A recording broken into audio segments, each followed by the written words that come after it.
Perkenalkan, nama saya samping kiri saya. Perkenalkan, nama saya Ivan Nyoman Binana, nomor absen 911 PB. Perkenalkan, nama saya Iwan Suryatana, absen 11 PB. Perkenalkan, nama saya absen 33 PB.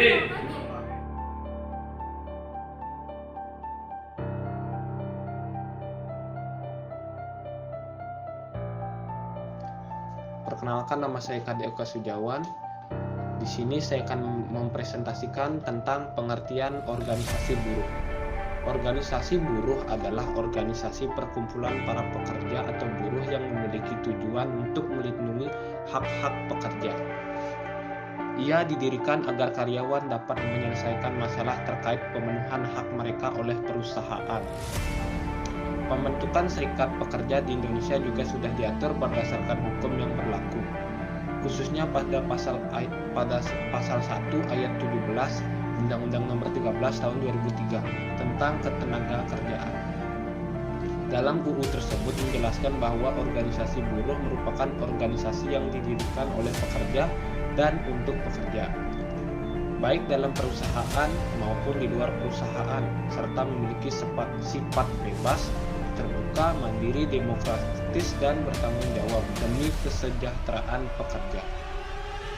Terdapat juga dasar hukum lainnya perihal berdirinya organisasi buruh, yakni Undang-Undang Nomor 21 Tahun 2000. Isinya adalah sebagai berikut. 1.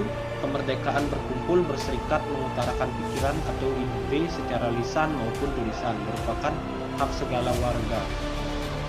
Maka setiap pekerja berhak akan mendapat kehidupan yang layak dan punya kedudukan yang sama di mata hukum. 2. Untuk memenuhi kemerdekaan berserikat, buruh memiliki hak untuk membentuk, mendirikan, mengembangkan serikat pekerja yang demokratis, terbuka, dan bertanggung jawab. 3. Dengan terpenuhi hak-hak buruh, diharapkan hubungan industri dapat semakin harmonis, dinamis, dan adil untuk semua pihak. Pihak perusahaan pun dapat mengoptimalkan bisnisnya tanpa ada kendala soal konflik perusahaan. Hal yang mendasari terbentuknya serikat ini adalah agar karyawan dapat terpenuhi haknya terkait dengan gaji, jam kerja, hingga lingkungan kerja mereka. Jadi, ketika ada karyawan yang merasa haknya tidak terpenuhi oleh perusahaan, maka serikat pekerja akan membantu mereka untuk menyelesaikannya dengan berbagai cara. Biasanya bisa dilakukan negosiasi atau mediasi dengan karyawan terkait, anggota serikat, hingga perwakilan dari perusahaan. Dan presentasi dari saya, presentasi selanjutnya akan dilanjutkan oleh teman saya. Fungsi organisasi buruh. Organisasi buruh memiliki beberapa fungsi mana diatur pada pasal 4 ayat 2 Undang-Undang Nomor 21 Tahun 2000, diantaranya adalah sebagai berikut.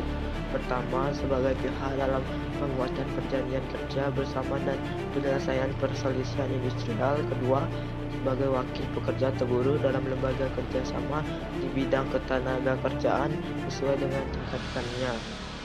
Ketiga, sebagai sarana menciptakan hubungan industrial yang harmonis, dinamis, dan berkeadilan sesuai dengan peraturan perundang-undangan yang berlaku. Keempat, sebagai sarana penyalur aspirasi dalam memperjuangkan hak kepentingan anggotanya. Kelima, sebagai perencana pelaksana dan bertanggung jawab pemongkakan pekerja atau buruh sesuai dengan peraturan perundang-undangan yang berlaku. Yang terakhir, sebagai pekerja atau buruh dalam memperjuangkan kepemilikan saham di perusahaan. Tujuan organisasi buruh: 1. Membela hak pekerja. 2. Memperbaiki aturan di perusahaan karyawan. 3. Menyampaikan aspirasi karyawan kepada perusahaan. Manfaat organisasi buruh: 1. Dukungan dari sesama pekerja untuk memperjuangkan hak. 2. Menciptakan hubungan komunikasi yang baik dengan perusahaan. 3. Pendamping karyawan apabila menerima perlakuan yang tidak adil dari perusahaan. 4. Menciptakan hubungan yang sehat dengan karyawan. Mengenal organisasi buruh yang ada di Indonesia. Di Indonesia terdapat banyak serikat pegawai yang sudah terdaftar resmi di Pemerintahan Tenaga Kerja. Jika memicu pada data Kemenaker, jumlah serikat pegawai di tahun 2017 sendiri sudah mencapai sekitar 7.000 organisasi.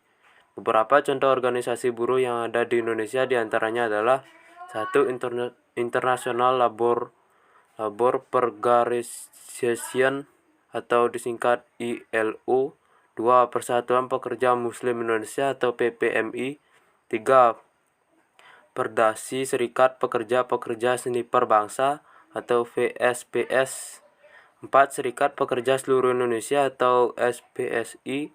5. Kongres Aliansi Serikat Buruh Indonesia atau KASBI. Yang terakhir, Konfederasi Serikat Pekerja Indonesia atau KSPI.